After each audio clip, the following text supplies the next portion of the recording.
ओम श्री गणेशाय नमः। जय श्री राधे कृष्ण। मित्रों आषाढ़ मास मातंब में आज आप श्री शिव महापुराण का कथा सुनेंगे।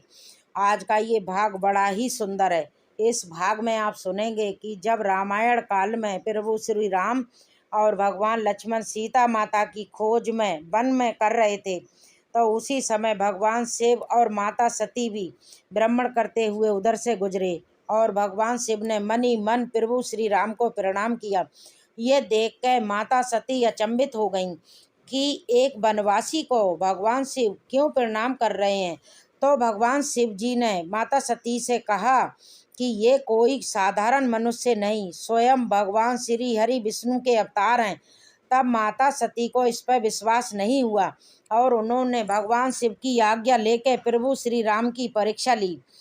तो हमारा आपसे बेनम्र निवेदन है, ये सुंदर कथा को आप अवश्य सुने और कथा को पूरा सुनिएगा, तभी आपको इस सुंदर प्रसंग समझ में आएगा।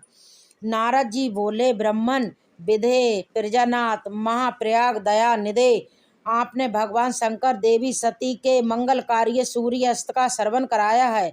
अब इस समय पुनः प्रेम पूर्वक उनके उत्तम यश का वर्णन कीजिए। उन शिव दंपति ने वहां रहकर कौन सा चरित्र किया था। ब्रह्मा जी ने कहा, मुने तुम मुझसे सती और शिव के चरित्र का प्रेम से श्रवण करो। मुने तुम मुझसे सती और शिव के चरित्र का प्रेम से श्रवण करो। वे दोनों दंपति वहां लौकिक गति का आश्रय ले नित्य निरंतर क्रीड़ा किया करते थे। तब महादेवी सती अपने पति का वियोग प्राप्त हुआ, ऐसा कुछ श्रेष्ठ बुद्धिवानों का कथन है।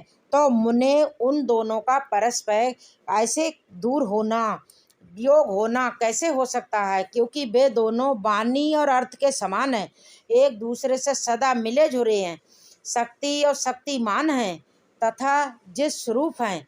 फिर भी उनमें लीला विषेक रुचि होने के कारण वो सब कुछ संगठित हो सकता है। सती और शिव यद्यपि ईश्वर हैं, तो भी लौकिक रीति का अनुसरण करके वे जो लीलाएं करते हैं वे सब संभव हैं। दक्ष कन्या सती ने जब देखा कि मेरे पति ने मुझे त्याग दिया है, तब वे अपने पिता दक्ष के यज्ञ में गईं और वहां भगवान शंकर का अनादर देख उन्होंने अपने शरीर को त्याग दिया। वे ही सती पुनः हिमालय के घर पार्वती के नाम से प्रकट हुई और बड़ी भारी तपस्या करके उन्होंने विवाह के दौरान पुनः भगवान शिव को प्राप्त कर लिया था। सूत जी कहते हैं, माँ ऋषियों, ब्रह्मा जी की ये बात सुनकर नारद जी ने विधाता से शिवा और शिव के महान यश के विषय में पूछा। नारद जी बोले, महाभाग विष्णु शिष्य विधाता, आप मुझे शिवा और शिव के भाव और आचार से संबंध रखने वाले उनके चरित्र को विस्तार पूर्वक सुनाइए। अर्थात भगवान शंकर ने अपनी प्राणों से प्यारी धर्म पत्नी सती का किस लिए त्याग किया, ये घटना तो मुझे बड़ी विचित्र जान पड़ती है, अतः इसे अथा अवश्य कहें। आज आपके पुत्र दक्ष के यज्ञ में भगवान शिव का अनादर कैसे हुआ और वहाँ पिता के यज्ञ में जाकर सती ने अपने शरीर का त्याग किस प्रकार किया, उसके बाद वहाँ क्या हुआ, भगवान महेश्वर ने क्या किया, ये सब बातें मुझसे कहिए। इन्हें सुनने के लिए मेरे मन में बड़ी श्रद्धा है। ब्रह्मा जी ने कहा, मेरे पुत्रों में से श्रेष्ठ महाप्रयाग तो तुम नारद महर्षियों के साथ चंद्रमौली का ये चरित्र सुनो। श्री विष्णु आदि के सेवित ब्रह्म महेश को नमस्कार कर मैं उनके महान अद्भुत चरित्र का वर्णन आरंभ करता हूँ। मुने ये सब भगवान शिव की लीला ही है। वे प्रभु अनेक लीलाएं करने वाले स्वतंत्र और निर्विकार हैं। देवी सती भी वैसी ही हैं, वैसा कर्म करने में कौन समर्थ हो सकता है, अन्यथा वैसा कर्म करने में कौन समर्थ हो सकता है। परमेश्वर शिव ही पर ब्रह्म परमात्मा है। एक समय की बात है, तीनों लोकों में विचरने वाले लीला विशारक भगवान रुद्र सती के पास बैठ आरूढ़ हो इस भूतल पर भ्रमण कर रहे थे। भ्रमण करते करते घूमते घूमते वे दंड कारण में आए। वहां उन्होंने लक्ष्मण सहित भगवान श्री राम को देखा, जो रावण द्वारा छल पूर्वक हरी गई अपनी प्यारी पत्नी सीता की खोज कर रहे थे। वे हा सीते उच्च सुर से पुकारते, जहाँ तहाँ देखते और बारंबार रोते थे। उनके मन में विरह का आवेश छा गया था। सूर्य वंश में उत्पन्न वीर भूपाल दशरथ नंदन भरत अग्रज श्री राम आनंद हो वन में भ्रमण कर रहे थे और उनकी कांति फीकी पड़ गई थी। उस समय उदार चेतावनी दिख रही थी। बड़ी प्रशंसा से उन्हें प्रणाम किया और जय जयकार करके वे दूसरी ओर चल दिए। भक्त बत्सल शंकर ने उस वन में श्री राम के सामने अपने को प्रकट नहीं किया। भगवान शिव के मुंह में डालने वाली ऐसे लीला देख बड़ा सती को उनकी माया से मोहित हुई। उसे इस प्रकार बोली, देव देव सर्वेश ब्रह्म ब्रह्म विष्णु सब देवता आपकी ही सदा सेवा करते हैं। आप ही सबके द्वारा प्रणाम करने योग्य हैं। सबको आपका ही सर्वदा सेवन और ध्यान करना चाहिए। वेदांत शास्त्र के द्वारा यत्न पूर्वक जानने के निर्विकार परम प्रभु आप ही हैं। ये दोनों पुरुष कौन हैं? इनकी आकृति ब्रह से व्याकुल दिखती है। ये धनुधरधर वीर वन में विचरते हुए कलेश के भागी और दीन हो रहे हैं। इनमें जो ज्येष्ठ है उसकी अंग कांति नील कमल के समान श्याम है। उसे देख किस कारण आप आनंद विभोर हो उठे थे? आपका चित्त क्यों अत्यंत प्रसन्न हो गया था? आप इस समय भक्त के समान बेनम्र क्यों हो गए थे? स्वामी कल्याणकारी शिव, आप मेरे संशय को सुने। प्रभु स्वामी अपने सेवक को प्रणाम करे ये उचित जान नहीं पड़ता। ब्रह्मा जी कहते हैं, नारद कल्याणमयी परमेश्वर शिव की माया के वशीभूत होकर भगवान शिव से इस प्रकार प्रसन्न किए। तब सती की वो बात सुनकर लीला विशारक परमेश्वर शंकर हंसकर उनसे इस प्रकार बोले, देवी सुनो, मैं प्रशंसा पूर्वक यथार्थ बात कहता हूँ, इसमें छल नहीं है। वरदान के प्रभाव से ही मैंने इन्हें आदर प्रणाम किया है। ये दोनों भाई वीरों द्वारा सम्मानित हैं। इनके नाम है श्री राम और लक्ष्मण। इनका प्राकट्य सूर्य वंश में हुआ है। ये दोनों राजा दशरथ के विद्वान पुत्र हैं। इनमें से जो गोरे रंग के छोटे बंधु हैं, ये साक्षात शेष के अंश हैं। उनका नाम लक्ष्मण है। इनके बड़े भैया का नाम राम है। इनके रूप में भगवान विष्णु भी अपने संपूर्ण अंश से प्रकट हुए हैं। उपद्रव इनसे दूर रहते हैं।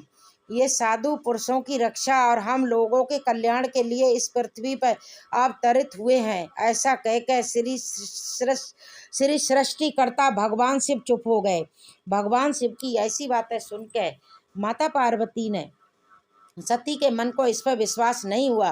क्यों ना हो, भगवान शिव की माया तो बड़ी प्रबल है। वो संपूर्ण त्रिलोकी को मोह में डाल देती है। सती के मन में मेरी बात पर विश्वास नहीं है। ये जानकर लीला विशारक प्रभु सनातन शंभु यूं बोले, देवी मेरी बात सुनो। यदि तुम्हारे मन में मेरे कथन पर विश्वास नहीं है तो तुम वहां जाकर अपनी बुद्धि से श्री राम की परीक्षा कर लो। प्यारी सती, जिस प्रकार तुम्हारा मोह और भरम निष्ठ हो जाए तो तुम वही करो। तुम वहां जाके परीक्षा करो। तब तक मैं इस बरगद के नीचे खड़ा हूँ। ब्रह्मा जी कहते हैं, नारद भगवान शिव की आज्ञा से देवी सती वहां गईं और मनी मन सोचने लगी कि मैं वनचारी राम की कैसे परीक्षा करूं। अच्छा, मैं सीता का रूप धारण करके राम के पास चली जाती हूँ। यदि राम साक्षात विष्णु हैं तब तो सब कुछ जान लेंगे, अन्यथा वे मुझे नहीं पहचानेंगे।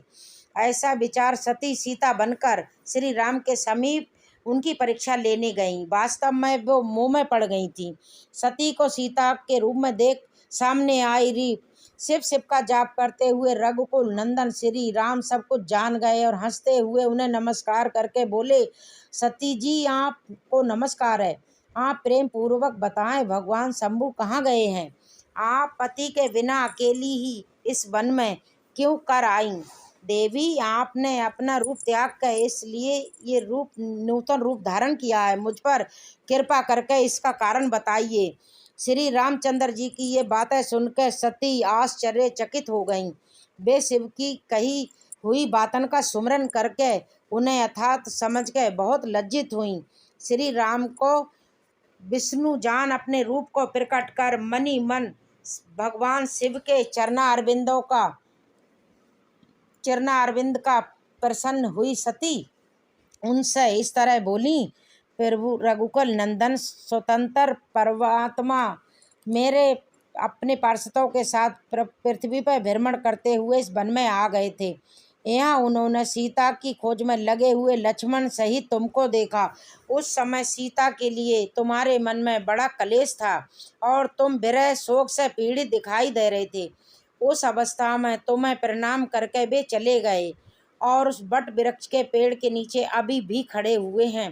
भगवान शिव बड़े आनंद के साथ तुम्हारे वैष्णव रूप की महिमा का गान कर रहे थे। यद्यपि उन्होंने तुम्हें चतुर्भुज विष्णु के रूप में नहीं देखा तो भी तुम्हारा दर्शन करते ही वे आनंद विभोर हो गए, इसीलिए आपके रूप की ओर उन्हें बड़ा आनंद प्राप्त हुआ। इस विषय में मेरे पूछने पर भगवान शंभु ने जो बात कही उसे सुनकर मेरे मन में भ्रम उत्पन्न हो गया था। अतः राघवेंद्र मैंने उनकी आज्ञा लेकर तुम्हारी परीक्षा की है। श्री राम, अब मुझे ज्ञात हो गया कि तुम साक्षात विष्णु हो। तुम्हारी सारी प्रबलता मैंने अपनी आँखों से देखी है। अब मेरा संशय दूर हो गया। तो भी महामते मेरी बात सुनो, मेरे सामने ये सच सच बताओ कि तुम भगवान शिव के बंधनीय कैसे हो गए। मेरे मन में यही एक संदेह है, इसे निकाल दो और शीघ्र ही मुझे पूर्ण शांति प्रदान करो। सती का ये वचन सुनकर श्री राम के नेत्र प्रफुल्ल कमल के समान खिल उठे। उन्होंने मनी मन अपने प्रभु भगवान शिव का सुमरन किया। इससे उनके हृदय में प्रेम की बाढ़ आ गई। मुने आज्ञा न होने के कारण वे सती के साथ भगवान शिव के निकट नहीं गए तथा मनी मन उनकी महिमा का वर्णन करके श्री रघुनाथ जी ने सती से कहना प्रारंभ किया। मित्रों, ये सुनकर ये अध्याय ही समाप्त हुआ। आगे की कथा बहुत रोचक है कि प्रभु राम ने सती जी को क्या बताया। तो अगला अध्याय अवश्य सुनिएगा और हमारे चैनल को सब्सक्राइबर अवश्य करिए। जय श्री सीताराम जी, जय श्री राधा कृष्ण जी, हर हर महादेव।